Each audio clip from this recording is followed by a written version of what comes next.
يا عبادي الذين آمنوا إن أرضي واسعة فإياي فاعبدون كل نفس ذائقة الموت إن الحمد لله نحمده ونستعينه ونستغفره ونعوذ بالله من شرور أنفسنا ومن سيئات أعمالنا من يهده الله فلا مضل له ومن يضلل فلا هادي له وأشهد أن لا إله إلا الله وحده لا شريك له وأشهد أن محمدا عبده ورسوله أما بعد فإن خير الحديث كتاب الله وخير الهدي هدي محمد صلى الله عليه وسلم وشر الأمور محدثاتها وكل محدثة بدعة وكل بدعة ضلالة وكل ضلالة في النار. أعوذ بالله السميع العليم من الشيطان الرجيم من همزه ونفخه ونفثه. بسم الله الرحمن الرحيم. والعصر إن الإنسان لفي خسر إلا الذين آمنوا وعملوا الصالحات وتواصوا بالحق وتواصوا بالصبر.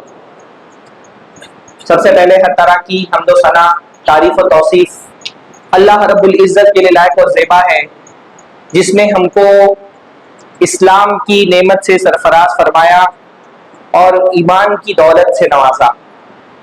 میرے بھائیوں، ایمان محض زبان سے ایک کلمہ پڑھ لینے کا نام نہیں ہے. ایمان محض چند رسموں اور چند عبادتوں کی ادا کر لینے کا نام بھی نہیں ہے. ایمان دل کے ایک ایسے نور کا نام ہے جو انسان کے دماغوں کو بصیرت سے نوازتا ہے. جب ایک بندے کے دل میں ایمان کا چراغ جلتا ہے تو یہ ایمان دنیا کو اور دنیا میں ہونے والے حادثات کو ایک صحیح زاویے سے دیکھنے کا نقطہ نظر ہم کو فراہم کرتا ہے. مومن بندہ کائنات میں ہونے والے ہر حادثے کو ایمان کے پوائنٹ آف ویو سے دیکھتا ہے. اس لیے ایمان والا بندہ دنیا کے مسائل میں بھی اس کا جو نقطہ نظر ہوتا ہے، اس کا جو پوائنٹ آف ویو ہوتا ہے، دنیا میں ہونے والے حادثات کو بھی وہ ایمان کے زاویے سے دیکھتا ہے، ایمان کے پوائنٹ آف ویو سے دیکھتا ہے. اس لیے اس کی نظر بہت گہری ہوتی ہے. ایمان صرف زبان سے کلمہ پڑھ لینے کا نام نہیں ہے، بلکہ کائنات کی اور اس دنیا کے ہونے والے حادثات کو گہرائی سے دیکھنے اور حکمت سے اس کو سمجھنے کا نام ہے. اس وقت دنیا ایک جنگی حالت سے گزر رہی ہے. دنیا کی دو طاقتیں آپس میں ایک دوسرے سے ٹکرا رہی ہیں اور اس جنگ کا اثر دنیا کے تقریباً ہر انسان تک کے پہنچ رہا ہے. اور یہ اثر محض معاشی سطح کا اثر نہیں ہے کہ لوگوں کو دنیا کے معاملات میں، مالی معاملات میں پریشانی سے گزرنا پڑ رہا ہے، بلکہ اس جنگ کا بہت گہرا اثر لوگوں کے عقیدے اور لوگوں کے نظریے پر بھی پڑ رہا ہے. اس لیے جمعہ کے اس خطبے میں ہم آج انشاءاللہ تعالی اس وقت جو جنگی حالات سے دنیا گزر رہی ہے اس کو ایک ایمانی تناظر سے، ایک تاریخی تناظر سے دیکھیں گے. اس وقت جو جنگ دنیا میں جاری ہے اس کو بہتر طریقے سے سمجھنے کے لیے محض آپ کا جو جیو پولیٹیکل انفارمیشن ہے اس سے اپڈیٹڈ ہونا کافی نہیں ہے، بلکہ اس جنگ کا بہت گہرا تعلق دین سے، عقائد سے ہے. تو جب تک کہ دینی اور عقائد کے اختلافات پر آپ کی گہری نظر نہیں ہوگی، اس پوری جنگ کی صورتحال کو آپ صحیح طریقے سے سمجھ نہیں سکتے. اور اس صحیح صورتحال کو سمجھنے کے لیے ضروری ہے کہ ہم جو دو ملک آپس میں لڑ رہے ہیں ان کی تاریخ سے اچھی طرح سے واقف ہوں. یہ جو اختلافات اس وقت دنیا میں رونما ہوئے ہیں اور جو دو بڑی طاقتیں آپس میں ایک دوسرے سے ٹکرا رہی ہیں، ایک طرف خبیث اسرائیل ہے جو غاصب ہے، قاتل ہے، اور جس کی پوری تاریخ جب سے وہ قائم ہوا ہے مسلمانوں کے خون سے رنگی ہوئی ہے، اور اس کا ساتھ دینے والا اس کا ایک خبیث دوست امریکہ ہے. تو دوسری طرف ایران ہے، یہ بھی وہ ہے جس کے ہاتھ مسلمانوں کے خون سے رنگے ہوئے ہیں. اس لیے اس پوری جنگی صورتحال میں ایک جملے میں اگر کوئی تبصرہ کرنا ہو تو یہ تبصرہ یہ ہوگا کہ اس وقت دنیا کے دو ظالم آپس میں ایک دوسرے سے لڑ پڑے ہیں کیونکہ دونوں کے مفادات ایک دوسرے سے ٹکرا رہے ہیں۔ یہ کوئی حق و باطل کی لڑائی نہیں ہے، کوئی کفر و اسلام کا معرکہ نہیں ہے، جیسا کہ بہت سارے لوگ اس جنگ کو کفر اور اسلام کی جنگ باور کرانے کے لیے پریشان ہیں اور اس کو حق و باطل کا معرکہ ثابت کرنے پر زور دے رہے ہیں۔ سب سے پہلی بات ہم کو اس پوری جنگی صورتحال کے بارے میں یہی سمجھنا ہے کہ یہ کفر اور اسلام کی جنگ نہیں ہے، یہ حق و باطل کی جنگ نہیں ہے۔ ایک طرف تو اسرائیل ہے، اس کے قیام سے لے کر کے آج تک کے اس کے ہاتھوں پر ہزاروں کی تعداد میں مسلمانوں کا خون ہے۔ اسرائیل کا تو اس پورے مڈل ایسٹ میں وجود ہی ایک ناپاک وجود ہے، اس وجود کی وہاں پر کوئی معقولیت، کوئی معنویت ہی نہیں ہے۔ اسرائیل کا جو خطہ آباد کیا گیا ہے یورپ سے اور الگ الگ علاقوں سے یہودیوں کو لا کر کے، اس خطے پر یہودیوں کا کوئی حق نہیں ہے۔ فلسطین عربوں کا تھا، فلسطین مسلمانوں کا تھا، فلسطین عربوں کا ہے، فلسطین مسلمانوں کا ہے، فلسطین عربوں کا رہے گا، فلسطین مسلمانوں کا ہی رہے گا۔ اس پورے خطے پر اسرائیل کا نہ شرعی طور پہ کوئی حق ہے، نہ عقلی طور پہ کوئی حق ہے، نہ شرعی طور پہ اس بات کا کوئی جواز تھا۔ ٹھیک ہے، جرمنی میں، آسٹریا میں نازی جرمنی نے جو بھی یہودیوں کے ساتھ برا سلوک کیا وہ اپنی جگہ پر، اس کی کیا حقیقت ہے؟ اگر اس حقیقت کو تسلیم بھی کر لیا جائے، اگر مان لیا جائے کہ جرمن کے جو یہودی تھے ان پر ہٹلر نے بہت سارے مظالم کیے اور بہت ساری تکلیفوں سے ان کو گزارا، اور برطانیہ کو یہ چاہیے تھا کہ وہ یہودیوں کو کوئی پناہ دیتی، کوئی زمین دے دیتی جہاں پر وہ اپنا ملک قائم کر سکتے، تو وہ زمین یوگنڈا میں بھی دی جا سکتی تھی۔ بلکہ ابتدائی تجویز یہی دی گئی کہ جو جرمن کے یہودی ہیں جو ہٹلر کے مظالم سے پریشان ہے، افریقہ کے کسی ایک ملک میں ان کو زمین دے دی جائے، وہاں اپنا ملک قائم کر لیں۔ یورپ سے ان یہودیوں کو عرب میں لا کر کے بسانے کی کوئی معقول وجہ نہیں تھی، کوئی بھی معقول وجہ نہیں تھی کہ یورپ میں ستائے گئے یہودیوں کو لا کر کے عرب میں بسا دیا جائے۔ یہ صرف برطانیہ خبیث کی ایک چال تھی مسلمانوں کو ستانے اور پریشان کرنے کے لیے اور مڈل ایسٹ میں اپنا دبدبہ قائم رکھنے کے لیے، اس نے یہودیوں کو لا کر کے اسرائیل میں عرب زمین پر آباد کر دیا۔ ورنہ خاص طور پہ یہ جو یہودی یورپ کے علاقوں سے لا کر کے، جس کو ان کو اشکانزی یہودی کہا جاتا ہے، ان کو لا کر کے جو بسایا گیا اس دعوے کے ساتھ کہ بھئی یہ بنی اسرائیل ہے، یعقوب علیہ السلام کی نسل سے ہے، اور یعقوب علیہ السلام کا خاندان کیونکہ اسرائیل میں آباد تھا لہٰذا اسرائیل پر ان کا حق ہے، یہ ایک سفید جھوٹ ہے۔ سب سے پہلی بات یہ سمجھنا چاہیے کہ اس وقت اسرائیل میں جو یہودی آباد ہیں، جو زیادہ پاور میں، الگ الگ یہودیوں کے الگ الگ فرقے ہیں، جو زیادہ پاورفل یہودی ہیں، جن کے ہاتھ میں حکومت ہے، سیادت ہے، اقتدار ہے اسرائیل کا، یہ سارے کے سارے کہاں سے آئے ہیں؟ یورپ سے آئے ہیں، جرمنی سے آئے ہیں، آسٹریا سے آئے ہیں، پولینڈ کے یہودی ہیں، یہ سارے یورپین نسل کے لوگ ہیں۔ یہ حضرت ابراہیم کی اولاد کیسے ہو سکتے ہیں؟ کیا حضرت ابراہیم یورپین تھے؟ یہ جن یہودیوں کو آج آپ اسرائیل میں دیکھ رہے ہیں، جن کے ہاتھ میں اقتدار ہے، طاقت ہے، یہ سارے کے سارے یورپین ہیں۔ ان کی خاص علامت ہے نیلی آنکھوں والے، گوری چمڑی والے، یہ تو یورپین ہیں۔ حضرت ابراہیم علیہ السلام یورپین نہیں تھے، حضرت ابراہیم علیہ السلام ایشین تھے۔ حضرت ابراہیم علیہ السلام کی پیدائش کہاں کی ہے؟ عراق کی ہے۔ حضرت ابراہیم علیہ السلام عراق میں پیدا ہوئے اور پھر ان کے دو بچے تھے، اسحاق اور اسماعیل۔ حضرت اسحاق کو انہوں نے شام میں بسایا اور حضرت اسماعیل کو انہوں نے مکہ میں بسایا، اور یہی ان کی نسل چلی۔ حضرت اسحاق سے جو نسل چلی ان کو بنی اسرائیل کہا جاتا ہے، حضرت یعقوب علیہ السلام کے اولاد۔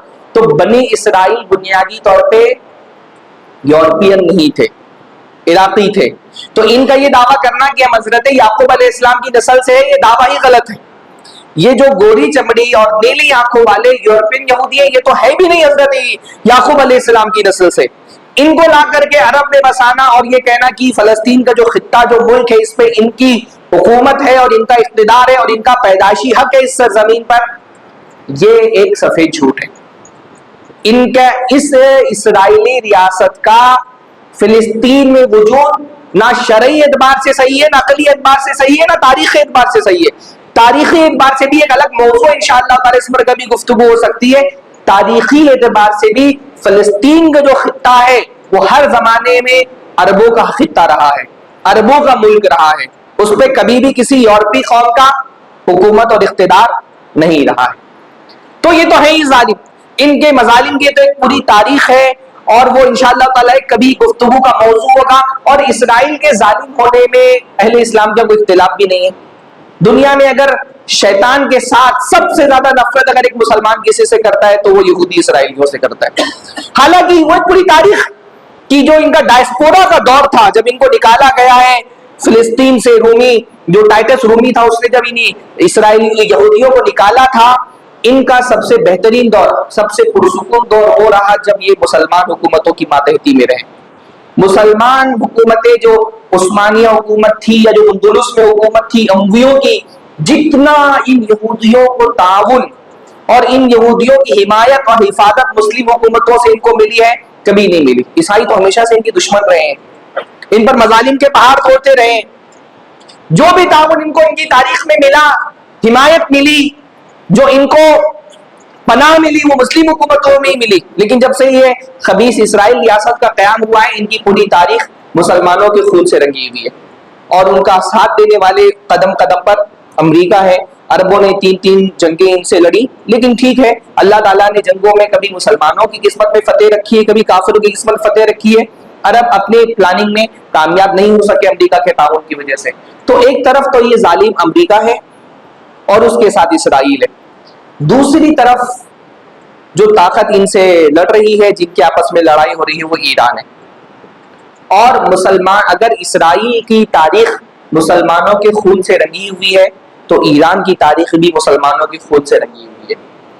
چاہے یہ موجودہ دور کے جو ایرانی رجیم ہے، ولایت فقیہ کی خمینی حکومت، یا اس سے پہلے کی بھی ایران کی جو حکومتیں ہیں، بلکہ پوری شیعہ تاریخ آپ دیکھتے چلے جائیں تو آپ دیکھیں گے کہ ہر زمانے میں جتنی بھی دنیا کے اندر شیعہ حکومتیں قائم ہوئی ہیں، کبھی کسی شیعہ حکومت نے کافروں سے لڑ کر کے ان کی سرزمین پہ قبضہ کر کے اپنی حکومت قائم نہیں کی. پوری شیعہ تاریخ اٹھا کر کے آپ دیکھ لیں، جب بھی دنیا میں کوئی شیعہ حکومت قائم ہوئی ہے، انہوں نے حکومت مسلمانوں سے لڑ کر کے لی ہے، سنیوں کو قتل کر کے لی ہے، ان کی سرزمین چھین کر کے اپنی حکومت قائم کی ہے. پوری شیعہ تاریخ اس پر گواہ ہے. آج اگر ایران ایک شیعہ ملک ہے، کیا ایران ہمیشہ سے شیعہ ملک تھا؟ نہیں. آپ ایران کی تاریخ اٹھا کر کے دیکھیں، تقریباً 1000 سالوں تک، 10 صدیوں تک ایران سنیوں کا ملک رہا ہے. بلکہ ایران سے جڑے ہوئے جو علاقے ہیں، ماوران نار کے علاقے، خراسان کے علاقے، جو باقاعدہ کبھی ایران کا حصہ تو نہیں تھے لیکن فارسی تہذیب کا حصہ تھے، آپ دیکھیں گے کہ بڑے بڑے ہمارے محدثین انہی علاقوں سے تعلق رکھنے والے ہیں. بخارا کہاں ہے؟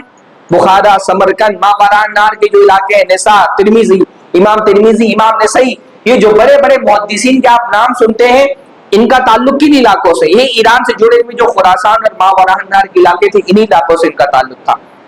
1000 سال تک کے ایران سنیوں کا ملک رہا ہے. پھر یہ ایران آج شیعہ ملک کیسے ہے؟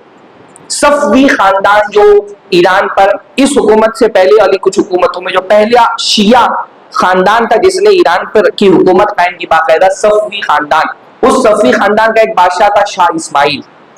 یہ شاہ اسماعیل جس صفوی خاندان کا بادشاہ تھا، وہ صفوی خاندان ایک صوفی سلسلہ تھا. شاہ اسماعیل کا باپ جو حیدر صفوی تھا، اس نے اس صوفی سلسلے کو ایک حکومت اور اقتدار اور ایک فوجی طاقت میں تبدیل کیا اور اس نے اپنی ایک حکومت قائم کی. اور وہاں سے پھر اس کے بیٹے شاہ اسماعیل کے ذریعے سے اس نے اثنا عشری مذہب اختیار کیا اور اس اثنا عشری مذہب کو اختیار کرنے کے بعد اس کے پاس جو قزلباشی قبائل تھے ان کے ذریعے سے اس نے قتل عام ایران میں شروع کیا، ایران میں اپنی حکومت قائم کی. اپنی حکومت قائم کرنے کے بعد چن چن کر کے سنیوں کو قتل کیا گیا، جبرن ان کو شیعہ بنایا گیا. حتیٰ کی صورتحال یہ تھی کہ ایران کیونکہ سنی ملک تھا تو یہاں پر شیعہ علماء بھی نہیں تھے، یہاں شیعہ علماء موجود نہیں تھے. باقاعدہ لبنان سے اور عراق سے شیعہ علماء کو بلایا گیا تاکہ وہ ایران کے اس خطے میں شیعت کو پھیلائیں. اس زمانے کی تاریخ سے لے کر کے آج کی تاریخ تک آپ دیکھ لیں، یہ ایران ہمیشہ سنی ملکوں کے خلاف کھڑا رہا. اس صفوی خاندان کی بھی آپ تاریخ دیکھیں گے، یہ صفوی خاندان جس نے ایران کو سنی ملک سے شیعہ ملک بنایا، یہ صفوی خاندان ہر زمانے میں عثمانی سلطنت کے خلاف صلیبیوں کے ساتھ رہا ہے. اس کے دو طرف مسلمان حکومتیں تھی، ایک طرف مغل تھے ہندوستان کے، اور دوسری طرف ترکیہ کی جو سلطنت تھی، سلطنت عثمانیہ. سلطنت عثمانیہ ایک سنی سلطنت تھی، اور ہمیشہ ان صفویوں نے، شیعوں نے عثمانیوں کے مقابلے میں عیسائیوں کا ساتھ دیا. ایک کانفلکٹ ان عثمانیوں کا یورپ کے عیسائیوں کے ساتھ تھا، صلیبیوں کے ساتھ تھا. ان صلیبیوں کے ساتھ عثمانیوں نے جو جنگ کی، اس جنگ میں ہمیشہ صفوی حکومت جو تھی ایران کی، وہ مسلمانوں کے خلاف، سنیوں کے خلاف عیسائیوں کے ساتھ رہی ہے. یہ ایران کی پوری تاریخ ہے. آپ تاریخ اٹھا کر کے دیکھیں. ہمارے یہاں مسئلہ یہ ہے کہ بہت سارے نوجوان دو چار یوٹیوب کے چینل دیکھ لیتے ہیں، اور وہ اتنا جوش اور جذبہ اور ایران کی حمایت کا ایسا شوق پیدا ہوتا ہے کہ وہ کہہ رہے اس پوری جنگ کو اس کفر اور اسلام کی جنگ باور کرانے پر تلے ہوتے ہیں. یہ کوئی کفر اسلام کی جنگ نہیں ہے. یہ دو باطل آپس میں ایک دوسرے لڑ رہے ہیں. یہ دونوں ظالم ہیں جو ایک دوسرے سے لڑ رہے ہیں. دونوں ہی ظالم ہیں. ان کی پوری تاریخ مسلمانوں کے ظلم سے بھری ہوئی ہے. اور یہ صرف صفوی خاندان کے مظالم کی بات نہیں کر رہا. موجودہ دور میں جو خمینی کے انقلاب کے بعد ایران میں حکومت آئی، اس کو ولایت فقیہ کی حکومت کہا جاتا ہے. ان کے یہاں ولایت فقیہ کا مطلب شیعوں کا یہ کہنا ہے کہ ہمارے 12ویں امام آئیں گے، وہ کسی سرہ من را کی وادی میں چھپے ہوئے ہیں. جب وہ باہر نکل کے آئیں گے، وہ اصلی قرآن لے کر کے آئیں گے جس میں 70,000 آیتیں ہیں.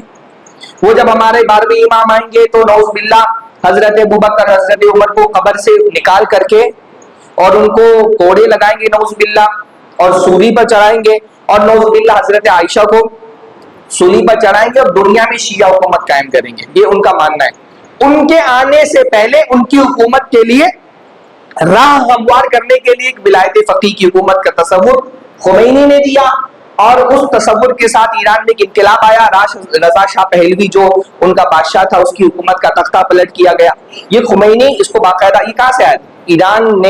ایران میں خمینی حکومت قائم ہونے سے پہلے خمینی کا تھا، فرانس میں تھا.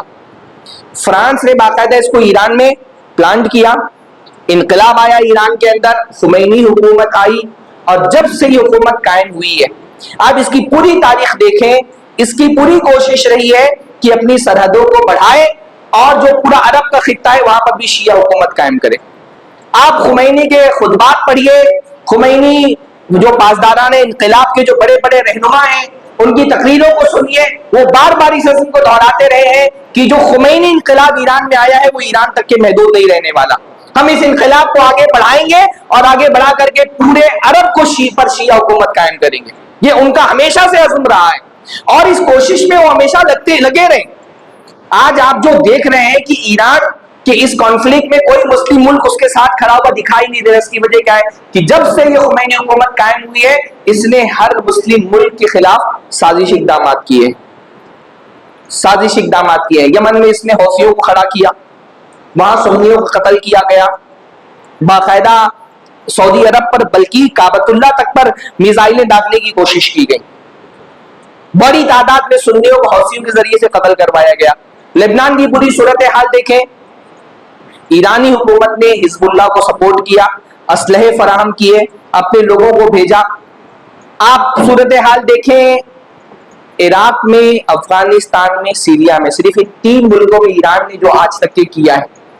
جب صدام کی حکومت، ٹھیک ہے صدام کے ساتھ ایران کا ایک کانفلکٹ تھا، جیسے ہی خمینی حکومت قائم ہوئی ہے عراق اور ایران میں جنگ شروع ہو گئی.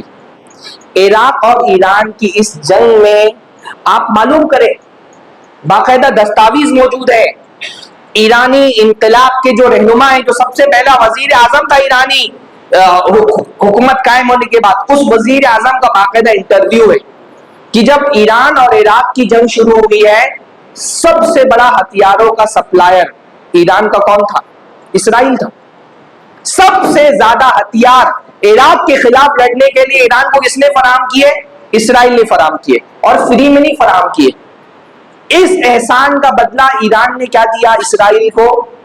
باقاعدہ عراق کے جو نیوکلیئر پلانٹ تھا، صدام کے جو نیوکلیئر بنانے کے ہتھیاروں کا ایک پلانٹ تھا، ان کی جو فیسیلیٹی تھی، اس کے نقشے اسرائیل کو فراہم کرنے والا ایران ہے. اسرائیل نے جو عراق کا نیوکلیئر پلانٹ تباہ کیا، وہ ایران کی مدد سے تباہ کیا. ایک طرف عراق سے حملہ کرنے کے لیے، اس لیے میں کہہ رہا ہوں نا کہ آج یہ دو جو ظالم آپس میں ایک دوسرے سے لڑ رہے ہیں، کل تک یہ مسلمانوں کے خلاف ایک جٹ تھے. مسلمان ملکوں کو تباہ کرنے میں پورا تعاون کیا ہے ایران نے، اسرائیل کا بھی اور امریکہ کا بھی. بلکہ احمدی نژاد جو بہت مشہور وزیر اعظم ہے ایران کا، اس کا انٹرویو موجود ہے. وہ یہ کہتا ہے کہ امریکہ آج ہم کو شیطان کہتا ہے، ہم کو شر کا محور قرار دے رہا ہے. حالانکہ اگر ایران کا سپورٹ نہیں ہوتا تو نہ عراق میں نہ ہی افغانستان میں امریکہ کامیاب ہو سکتا تھا. افغانستان میں بھی پورا سپورٹ کیا ہے اسی ایران نے امریکہ کا، جس سے آج یہ لڑائی کر رہا ہے. حتیٰ کہ آپ دیکھیں گے باقاعدہ اعترافات موجود ہے. کوکر جو ایک بہت مشہور وزیر ہے، ڈپلومیٹ ہے امریکہ کا دفاع کا، ان کے وزارت دفاع کا، اس نے کہا، اس نے باقاعدہ یہ بیان دیا. اور ایرانی اخبارات کے تراشے میرے پاس. عام طور پر میں خطبے میں ان موضوعات پر بات نہیں کرتا کیونکہ لوگ پروف مانگتے. کسی کو پروف چاہیے، میں انشاءاللہ تعالی جمعہ کی بات یہاں موجود رہوں گا، آپ پروف دیکھ سکتے ہیں. باقاعدہ اس نے بیان دیا کہ طالبان کے مراکز پر حملہ کرنے کے لیے ایران نے ہم کو نقشے فراہم کیے تھے، پورے نقشے دیے. جب افغانستان میں داخل ہوا ہے امریکہ، اس وقت امریکہ کا ساتھ دیا. اور امریکہ کے ساتھ مل کر کے کون لوگ لڑ رہے تھے؟ ناردرن الائنس جن کو کہا جاتا ہے نا، شمالی اتحاد کے لوگ. ان شمالی اتحاد کے لوگوں کو ہتھیار فراہم کرنا، ٹریننگ فراہم کرنے کا کام ایران نے کیا ہے. یہ اس کی جنگی جرائم ہے.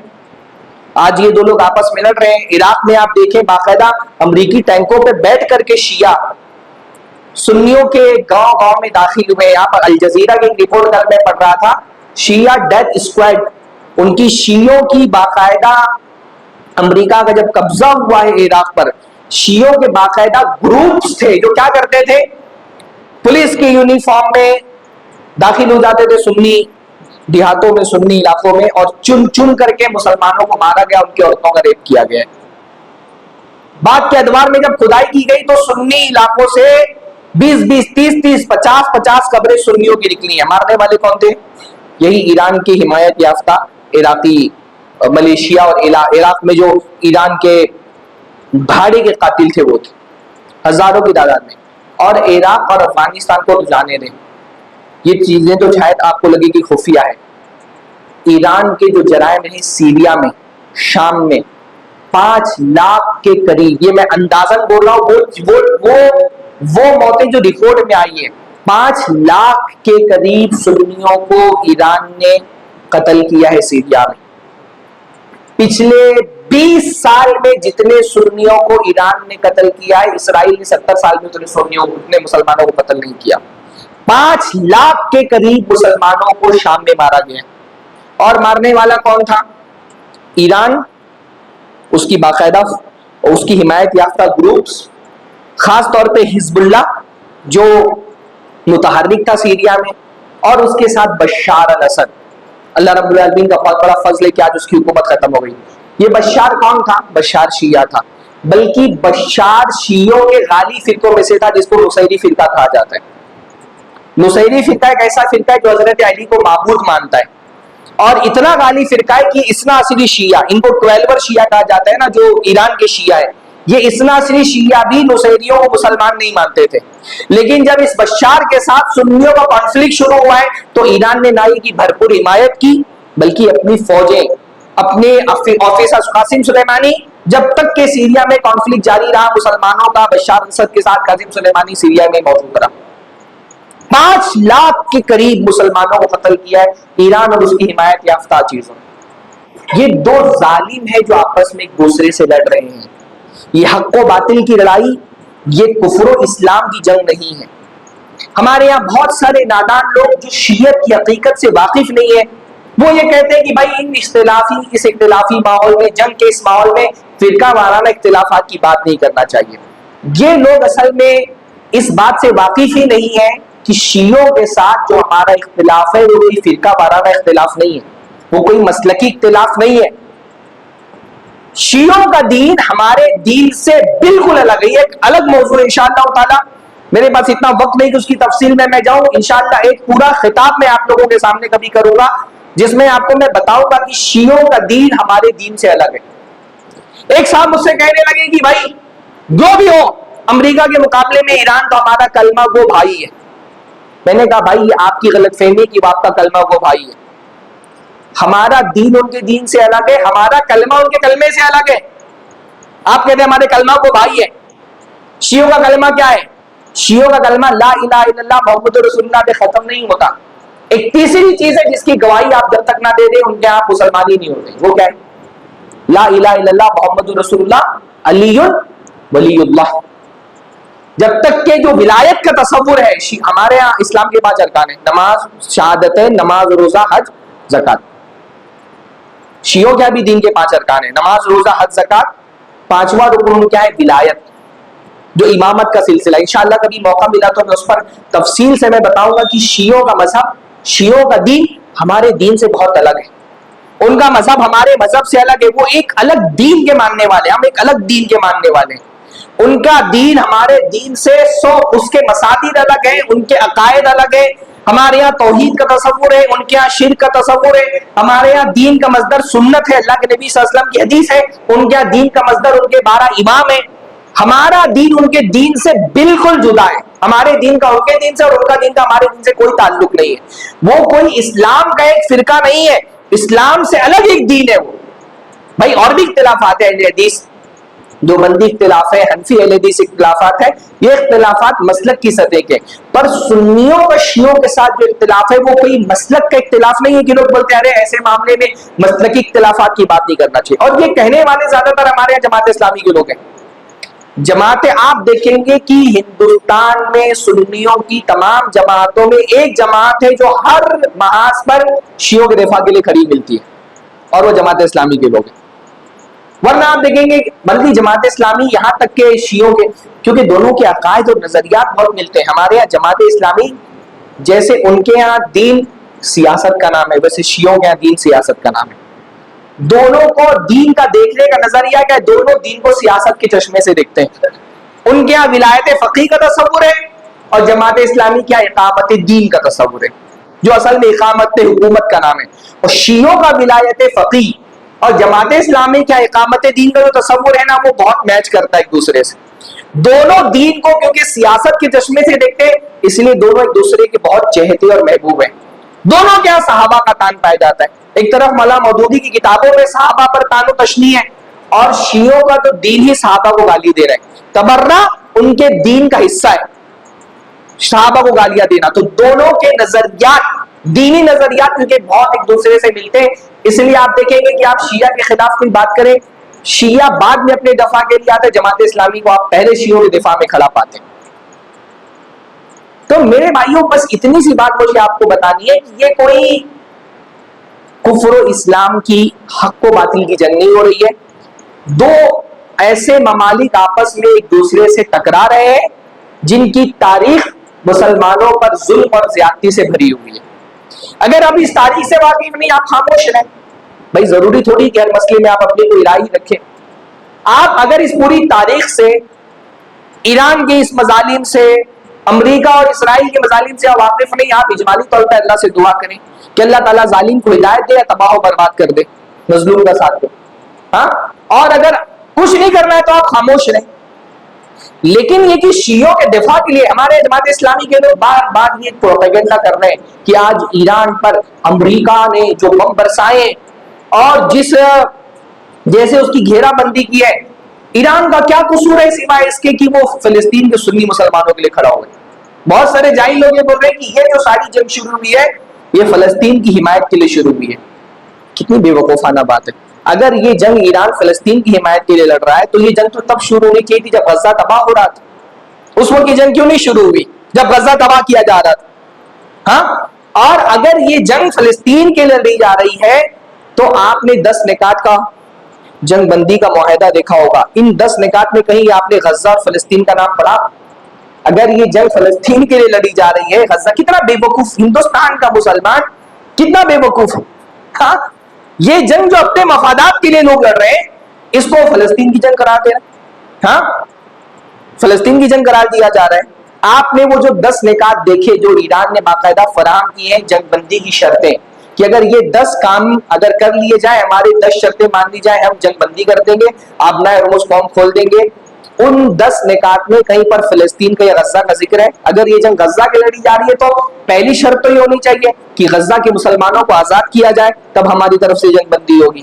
یہ جنگ نہ کفر و اسلام کی جنگ ہے, نہ یہ جنگ فلسطین کے لیے لڑی جا رہی ہے, بلکہ اس جنگ کا سب سے بنیادی مقصد یہ تھا عربوں کو تباہ و برباد کرو.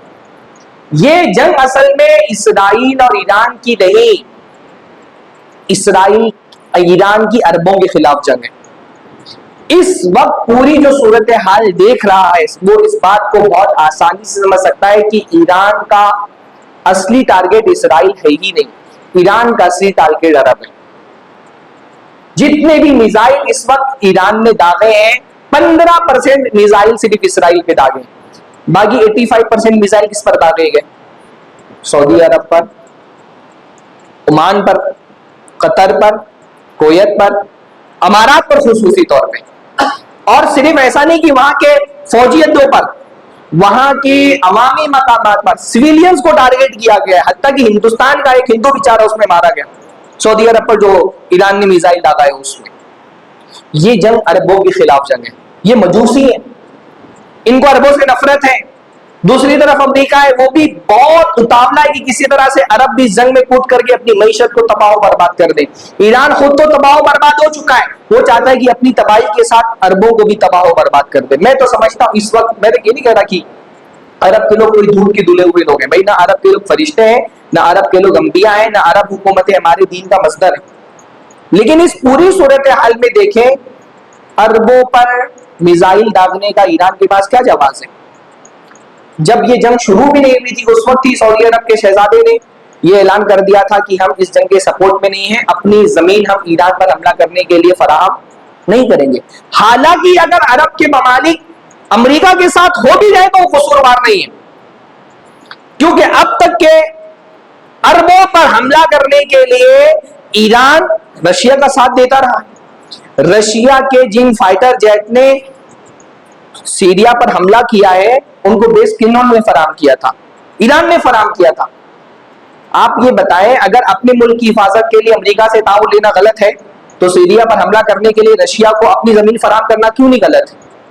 ہمارے یہاں جو لوگ آج عربوں کی مخالفت کرتے ہیں کہ عربوں نے امریکہ کے ساتھ دفاعی معاہدے کیوں کہ بھائی ہر ملک, ہر چھوٹا ملک اپنے ملک کی حفاظت کے لیے بڑے ملکوں سے دفاعی معاہدے کرتا ہے. ہم ہندوستان کے رہنے والے لوگ ہیں, ہندوستان ٹیکنالوجی میں عربوں سے بہت آگے, اس کے باوجود بھی ہم اپنے ملک کے دفاع کے لیے بڑے بڑے ممالک کے ساتھ دفاعی معاہدے کرتے کہ نہیں کرتے. ہم سکھوئی کے فائٹر جیٹ خریدتے ہیں رشیا سے, ہم ایف سیریز کے فائٹر جیٹ خریدتے ہیں امریکہ سے, اسرائیل سے بہت کچھ ہتھیار خریدے جاتے ہیں. یہ اس وقت دنیا کے چھوٹے چھوٹے جو ممالک ہیں وہ ٹیکنالوجی پر دونوں میں سے کسی ایک گروپ پر انحصار کرتے ہیں, رشیا سے, چائنا سے لیتے ہیں, یا پھر کچھ لوگ اپنے ہتھیار امریکہ, اسرائیل, فرانس اور یورپین کنٹریز سے لیتے ہیں. تو یہ تو عربوں نے اپنے دفاع کے لیے اگر امریکہ سے معاہدہ کیا ہوا بھی ہے, اور اگر یہ معاہدہ غلط بھی ہے, اگر امریکہ سے دفاعی معاہدہ غلط ہے تو سیریا پر حملہ کرنے کے لیے رشیا کو اپنی زمین فراہم کرنا کیوں نہیں غلط ہے؟ ہاں, ان کی پوری کوشش, امریکہ کی بھی پوری کوشش اس پوری جنگ میں یہ رہی ہے, ایران کی بھی پوری کوشش رہی ہے کہ کسی طرح سے عربوں کو اس جنگ کے آگ میں جھونک دیا جائے جس سے ان کی معیشت تباہ و برباد ہو جائے. اصل یہ جنگ عربوں کے خلاف لڑی جا رہی ہے, ان کی معیشت کو کمزور کرنا, یہ اصل مقصد ہے. میں پورے یقین کے ساتھ بات یہ کہہ رہا ہوں نا کہ اگر ایران کے پاس نیوکلیئر پاور بن گیا, ایران اس نے نیوکلیئر ہتھیار بنا لیے, ان نیوکلیئر ہتھیار کا استعمال وہ اسرائیل کے خلاف نہیں عربوں کے خلاف کرے گا.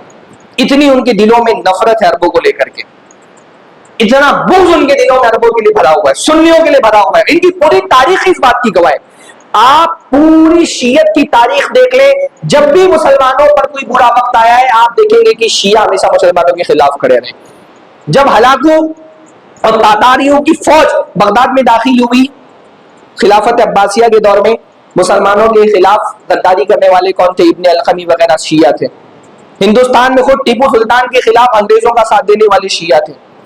ہر زمانے میں شیعہ مسلمانوں کے خلاف کافروں کے ساتھ کھڑے رہے. جو ان کی تاریخ جانتا ہے, جو ان کا مزاج جانتا ہے, جو ان کے دین سے واقف ہے, وہ پوری صورتحال، اس لیے میں کہہ رہا ہوں اس پوری صورتحال کو سمجھنے کے لیے صرف آپ کی جیو پولیٹیکل انفارمیشن کافی نہیں ہے، جب تک کہ آپ شیعوں کا مزاج، ان کی تاریخ آپ نہیں جانتے ہو۔ تو بہرحال اس پوری صورتحال میں ایک عام مسلمان کو کیا کرنا ہے؟ اللہ تعالیٰ سے دعا کریں۔ سب سے پہلے تو اپنے فلسطین کے بھائیوں کا جو بھی معاملہ ہو، ایک بات جس پر ہم سب متفق ہیں کہ فلسطین کے ہمارے بھائی مظلوم ہیں، ہم ان کے لیے کچھ نہیں کر سکتے، کم از کم دعا کر سکتے ہیں۔ اپنی پرسنل دعاؤں میں، سجدوں میں، اپنی رات کی دعاؤں میں اپنے فلسطین کے مسلمان بھائیوں کے لیے دعا کریں۔ اسرائیل کا ظالم ہونا اور فلسطین کا مظلوم ہونا یہ ایک ایسی چیز ہے جس سے کسی کو اختلاف نہیں ہے، لیکن جیسے اسرائیل ظالم ہے ویسے ایران بھی ظالم ہے۔ دو ظالم اگر آپس میں ایک دوسرے سے ٹکرا رہے، ہماری کوئی مجبوری نہیں کہ ہم دونوں میں سے کسی ایک کی حمایت کریں۔ ایک پروپیگنڈا یہ کہا جاتا ہے کہ جو اسرائیل ایران کی حمایت میں نہیں کھڑا ہے وہ گویا کہ اسرائیل کے ساتھ ہے۔ ہم کسی دو ظالم آپس میں ایک دوسرے سے ٹکرا رہے ہوں، ہم دونوں کے ساتھ نہیں کھڑے۔ یہ دونوں جیسے اسرائیل کا ایک پورا پلان گریٹر اسرائیل بنانے کا ہے، اپنی سرحدوں کو آگے بڑھا کر کے عربوں کو اپنی حکومت میں شامل کرنے کا، سیم یہی پلان ایران کا بھی ہے۔ وہ بھی ایک گریٹر ایران کا خواب دیکھ رہا ہے کہ اپنی حکومتوں کو بڑھا کر کے پورے عرب کو، حتیٰ کی مکہ مدینہ میں، آپ دیکھیں گے بھی 2004-05 کا میں نے ایک انٹرویو دیکھا، اس میں کہہ رہا ہے کہ ہمارا اصل مقصد اسرائیل نہیں ہے بلکہ ریاض ہے، اور بہت جلد ہم اپنے اس مقصد کی تکمیل کے لیے پہنچ جائیں۔ میرے پاس سارے ویڈیوز دستاویز موجود ہے، اگر کوئی دیکھنا چاہے تو نماز کے بعد دیکھ سکتا ہے۔ تو یہ دو ظالم ہیں جو اپنے مفادات کی تکمیل کے لیے آج ایک دوسرے سے ٹکرا گئے ہیں، کل تک ایک دوسرے کے ساتھ بھی تھے، ہم مسلمانوں کے خلاف، ہم سنیوں کے خلاف، عراق میں، سیریا میں، افغانستان میں، یہ ایران امریکہ کے ساتھ کھڑا رہا ہے، آج اس کے مفادات ٹکرا رہے ہیں تو دونوں ایک دوسرے سے لڑ رہے ہیں۔ دو ظالموں میں کسی ایک ظالم، دونوں میں سے کوئی بھی چھوٹا ظالم نہیں، دونوں باطلوں میں سے کوئی بھی چھوٹا باطل نہیں، دینی اعتبار سے بھی دونوں ایک درجے کے باطل ہیں اور دنیاوی اعتبار سے بھی دونوں ایک درجے کے ظالم ہیں۔ تو ہم کو ان میں سے کسی کے ساتھ بھی کھڑا نہیں ہونا ہے، ہم ان میں سے کسی کی بھی حمایت نہیں کر رہے۔ یہ دونوں ظالم ہیں، دونوں لڑ کر کے کمزور ہو جائیں، اسی میں دنیا کے مسلمانوں کی بلکہ دنیا کے انسانوں کی بھلائی ہے۔ یہ ایک بنیادی موقف تھا جو میں نے آپ کے سامنے پیش کیا اس جنگ کے حوالے سے۔ اللہ تعالیٰ سے دعا کرتا ہوں کہ اللہ تعالیٰ ہم کو صحیح سوچ اور صحیح سمجھ عطا فرمائے، چیزوں کو صحیح زاویے سے دیکھنے کی اللہ تعالیٰ توفیق نصیب فرمائے۔ اسی لیے قرآن مجید میں کہا گیا ہے نا کہ جب کوئی مسئلہ ہو تو چھوٹی چھوٹی اپنے معلومات کی بنیاد پر خود رائے قائم کرنے کی بجائے اس کو اہل علم کے حوالے کرنا چاہیے، اور جو عام آدمی ہو جیسے دین کے معاملے میں وہ اہل علم کی طرف دیکھتا ہے، دنیا کی یہ معاملات جن کا بہت گہرا تعلق دین سے، یہ کوئی روس اور یوکرین کی جنگ نہیں ہے، اس جنگ کے پس منظر میں بہت اہم رول ادا کرتا ہے دینی اختلاف۔ تو جو ایسے مسائل جن کا تعلق ہمارے دین سے جڑا ہوا ہے اس میں اپنے اہل علم کو سننا اور اہل علم سے رہنمائی حاصل کرنا اور ان کے دیے ہوئے زاویے سے اس پورے حوادث کو اور ان حادثات کو دیکھنا ضروری ہوتا ہے۔ اللہ تعالیٰ ہم کو اس کی توفیق نصیب فرمائے۔ اقول قولی ھذا واستغفر اللہ لی ولکم ولسائر المسلمین واستغفروہ انہ هو الغفور الرحیم، وآخر دعوانا الحمد للہ رب العالمین۔